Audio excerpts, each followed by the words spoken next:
Pemirsa, India adalah negara dengan penduduk terbanyak kedua di dunia dengan mayoritas penduduk beragama Hindu. Namun negara Asia Selatan ini jadi salah satu negara dengan penduduk beragama Islam terbanyak di dunia.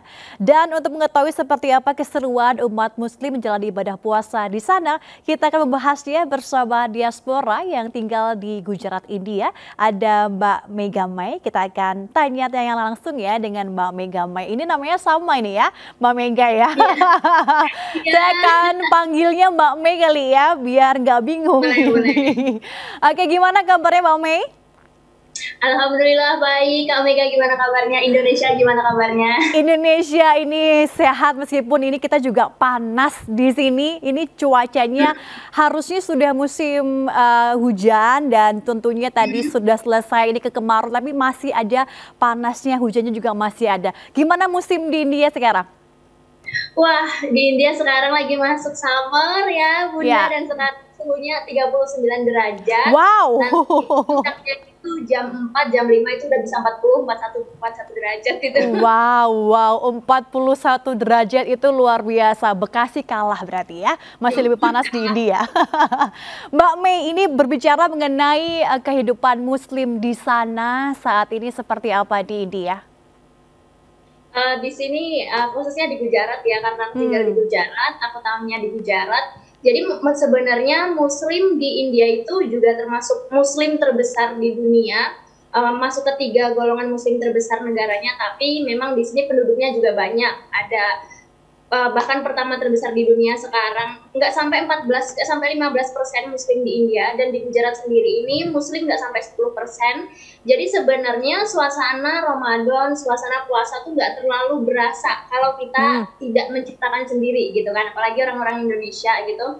Jadi di sini apalagi kayak komunitas Muslim dan komunitas Hindu itu biasanya beda wilayahnya. Jadi kalau kita mau merasakan suasana Ramadan tuh ya kita harus ke wilayah yang Muslim gitu. Kayak ngerasain pagi-pagi harus dibangunin sahur tuh adanya ya di wilayah Muslim kayak gitu. Oke, tapi kalau kita melihat juga beberapa hari sebelumnya ini juga sempat ada konflik ya dengan tentunya agama yang berbeda dengan Islam. Tentunya apakah mengganggu juga aktivitas umat Islam di India? Kalau berkaitan dengan itu di Gujarat sih memang tidak terlalu berasa ya terkait konflik itu, karena memang di sini orang-orangnya sama-sama membentengi sebenarnya, karena orang Gujarat ini Hindunya juga sangat-sangat religius, makanya mostly mereka adalah vegetarian gitu, dan Muslimnya juga sangat-sangat membentengi diri, jadi mereka sama-sama malah nggak punya knowledge satu sama lain, jadi aman di sini. Masih terbilang aman ya. Terkait dengan perkembangan Islam di sana bagaimana, Mbak? Perkembangan Islam di sini sebenarnya hampir sama sih dengan di Indonesia gitu kan. Cuman di sini ada beberapa perbedaan sih sebenarnya dengan Muslim yang di Indonesia, karena memang mungkin mazhabnya berbeda gitu kan. Karena mostly di Indonesia itu mengikuti mazhab Syafi'i, tapi di sini mengikuti mazhab Hanafi, dan makanya di sini perempuan itu tidak diperbolehkan untuk sholat di masjid atau mengikuti sholat jamaah di masjid begitu. Oke, kalau di Indonesia kan tentunya umat Muslimnya ini berkelompok, ada organisasi, ada komunitas. Bagaimana di India? Apakah ini lebih individualisme atau memang masih ada organisasi ataupun komunitas yang ada di sana? Organisasi tentunya pasti ada, cuman karena kita orang luar negeri, kita tidak ikut organisasinya ya. Cuman terkadang memang karena kita punya kenalan juga di sini yang Muslim, kayak diundang, ayo ikut pengajian ke sini, ayo Mega ikut pengajian ke sini gitu kan. Paling kita gabung aja gitu. Cuman kalau untuk gabung ke organisasinya kita tidak. Oke, jadi lebih sebagian besar cenderung ke individualisme juga ya terkait dengan umat Muslim ada di India. Baik, kalau mengenai bulan Ramadan, kemudian khas puasa, apa yang menjadi ciri khas diaspora di sana? Apakah mungkin ada sesuatu aktivitas yang menarik dilakukan di India? Jadi karena di sini kan masyarakat diaspora Indonesia juga banyak ya, tersebar di seluruh India, dan kebetulan di Gujarat ini itu kita ada sekitar 17 orang. Tapi saya tinggal sendiri di Ahmedabad ini 7 atau 8 orang gitu. Dan kita biasanya memang bukber gitu kan, kita buka bersama aja, terus kita bikin makan masakan Indonesia pastinya. Dan kebetulan di sini juga ada satu warga negara Indonesia yang menikah dan tinggal di sini, terus kita diundang ke rumahnya, terus kita bukber bareng-bareng gitu. Terus kadang kita juga bukber ke rumah orang India yang memang mengundang kita, ayo mega iftar party, ajak orang-orang Indonesia di sini. Terus rencana kita minggu ini mau buat nastar gitu. Oke. Nastar ya, kalau nggak nastar, kastengel ini selalu ada di bulan-bulan Ramadan yang menuju Lebaran. Nah kalau biasanya kalau di sini takjil itu ada gorengan, ada manis-manisan, mungkin bubur sumsum gitu ya, atau nggak biji salak. Kalau di sana ciri khas makanannya apa nih ketika berbuka puasa? Kalau aku sih sempet nanya ke temanku, sebenarnya apa sih ciri khas makanan pas puasa di India gitu kan? Apa sih kalian biasanya buat iftar itu? Temanku jawab ya seperti biasanya gitu. Sebenarnya mungkin karena memang mereka ini jatuhnya minoritas ya, jadi nggak mereka tuh tidak punya liberty, tidak punya kebebasan kayak kita mengekspresikan apa yang mereka mau, kayak jualan takjil di mana-mana kayak gitu kan.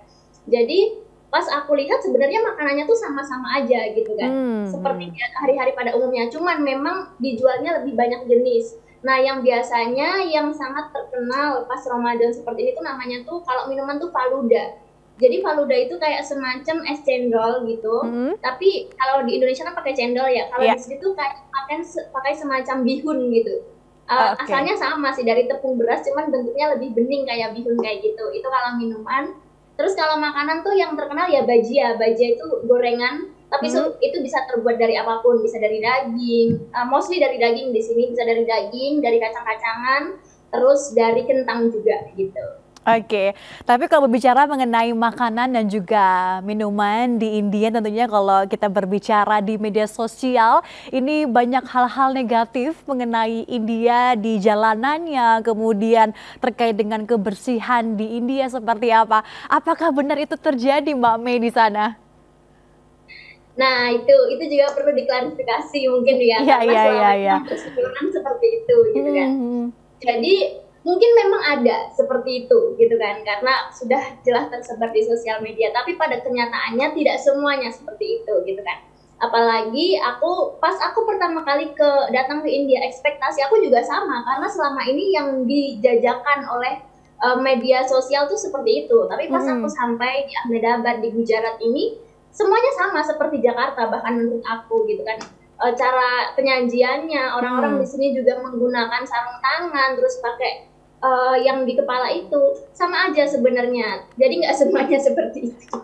Oke, jadi mungkin hanya sebagian kecil saja, hanya oknum-oknum mungkin ya, yang memang tentunya tidak menjaga kebersihan, tapi overall semuanya tetap menjaga kebersihan dan juga sesuai standar makanan dan juga minuman yang dijual ke pelanggan ini tentunya harus bersih, higienis dan juga sehat. Nah, berbicara mengenai takjil, kalau biasanya diaspora Indonesia ini kalau misalnya kangen dengan makanan Indonesia gitu ya, membuat sendiri atau ada yang menjualkah atau ya sudah menyajikan pasrah saja dengan makanan-makanan India? Oke, jadi ada beberapa opsi sebenarnya. Kalau kayak makanan-makanan Indonesia yang memang bisa dimasak, kayak misalkan sop atau soto atau rawon kayak gitu, kalau memang kita ada bumbunya, kita akan masak. Meskipun kayak di sini harga serai itu satu biji itu bisa 16.000, kita tetap beli gitu kan. Mahal ya? Kita tetap beli. Terus kalau misalkan memang kayak kita nggak bisa masak, atau kita pengen makan sesuatu dengan brand-brand tertentu gitu, biasanya kita akan beli di e-commerce kalau memang tersedia. Kalau tidak tersedia, biasanya ada toko yang memang menyediakan produk-produk Indonesia, itu ada di Delhi, ada di Mumbai, terus ada juga di Gujarat, cuman memang ongkirnya mahal dan harganya lebih mahal juga gitu kan. Terus kalau tidak, biasanya di KBRI atau di KJRI itu ada bazar khusus Indonesia gitu Kak. Jadi kita bisa datang ke sana, terus kita beli di sana begitu. Oke, jadi masih ada lah ya kesempatan jika rindu dengan makanan Indonesia saat bulan Ramadan masih bisa ke pasar yang ada di KBRI. Mengenai bulan puasa, bulan Ramadan, bagaimana toleransi masyarakat India dengan diaspora Indonesia yang beragama Muslim? Kebetulan memang mostly di sini teman aku kan non muslim ya, beragama Hindu gitu. Ya. Apalagi aku di kelas aku itu dari 32 orang itu cuman aku aja yang muslim dan aku sendiri yang puasa gitu kan. Mereka sangat toleran dengan kondisi aku yang memang aku harus puasa. Cuman memang mereka itu banyak melemparkan pertanyaan kayak kenapa harus puasa, terus gimana sih puasa di agama muslim, apakah sama seperti mereka, karena mereka tuh sebenarnya juga puasa, cuman ada makanan-makanan yang boleh dimakan oleh mereka. Kalau kita kan sama sekali tidak boleh, di muslim tidak boleh sama sekali makan dari terbit fajar sampai terbenam matahari, dan kita harus menjelaskan satu persatu gitu kan. Akhirnya pas mereka udah tahu, oh oke, Mega, kita udah paham, akhirnya selama aku puasa mereka kayak nggak ngajak aku makan yang biasanya ayo Mega makan gitu kan. Terus juga karena di sini summer, teman-teman aku tahu kalau ini panas banget, oke AC jangan dimatiin, kipas jangan dimatiin biar Mega nggak ngerasa haus gitu. Oke, ini cukup luar biasa sekali ya toleransi dari teman-teman Mbak Mega di sana. Ini begitu mensupport ya ketika bulan puasa supaya tidak kepanasan. Apalagi ini 41 derajat, ini luar biasa panasnya. Mbak Mei, apa nih makanan ataupun minuman yang paling dikangenin dari Indonesia saat bulan puasa? Oh, aku kangen banget itu tempe mendoan, bener-bener gitu ya. Pakai Sampai kecap, kemarin, pakai sambal rawit. Wah, itu enak banget sih ya. Apalagi Mbak Mei? eh kalau minuman itu aku kangen es buah tapi bisa bikin sendiri, cuman tetap rasanya beda karena di situ nggak ada sirup-sirup kayak gitu kan. Kita cuman pakai gula dan paling ekstra rose pewarna makanan kayak gitu. Terus udah sih paling mendoan, sampai kita kemarin bikin sendiri di Delhi, kita bikin tempe. Oh, bikin tempe, tetap ada di sana ya. Meskipun nggak terlalu mirip, begitu tipis, cheese yang lemes Iya. gitu ya, Mbak ya. Iya, kita bikin tuh raginya mahal, di sini raginya mahal banget. Panas-panas gitu ya, enak sekali. Iya.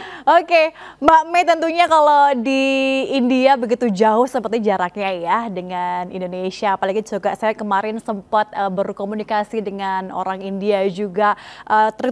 Pertukaran rupiah juga sangat susah. Ini rupiah harus ditukar dulu ke USD. Tentunya perbedaannya begitu panjang.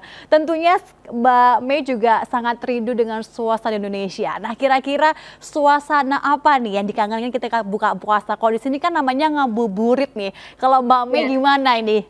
Kerinduannya seperti apa sih? Iya sih, paling kangen itu yang ngabuburit gitu kan. Karena di sini budaya ngabuburit itu nggak ada, Kak Mega. Orang-orang di sini itu tidak terlalu menghiraukan ngabuburit karena memang kondisinya summer. Jadi orang kalau mau ngabuburit, apa yang didapat malah haus gitu kan ya, karena panas banget gitu. Jadi orang-orang malah keluar rumah itu setelah tarawih. Jadi jam 10, jam 11 itu malah jalanan baru rame, pasar-pasar tuh baru rame. Jadi kalau kita sore nungguin buka tuh malah ya di rumah, bosen ngapain ya gitu. Oke deh, terakhir Mbak Mei, boleh ini kirim-kirim salam mungkin kali ya dengan keluarga-keluarga di Indonesia, siapa tahu untuk menyampaikan kerinduannya dengan teman-teman kerabat juga di Indonesia. Silahkan Mbak Mei. Oke, mungkin aku mau kirim salam buat keluargaku yang di Jakarta, di Pasar Minggu gitu kan ya. Terus ada keluarga aku juga di Solo, di Karanganyar tepatnya. Terus teman-teman aku, maaf banget gak bisa join buka bersama tahun ini. Aku absen di semua buka bersama, padahal biasanya panitianya juga yang ikut nyusun. Oke, mungkin itu aja. Semoga teman-teman dan semua keluarga, famili aku di Indonesia lancar sampai Lebaran puasanya. Baik, terima kasih Mbak Mei. Semoga sehat selalu dan juga sukses ya di India. Terima kasih Mbak Mega dari Gujarat, India.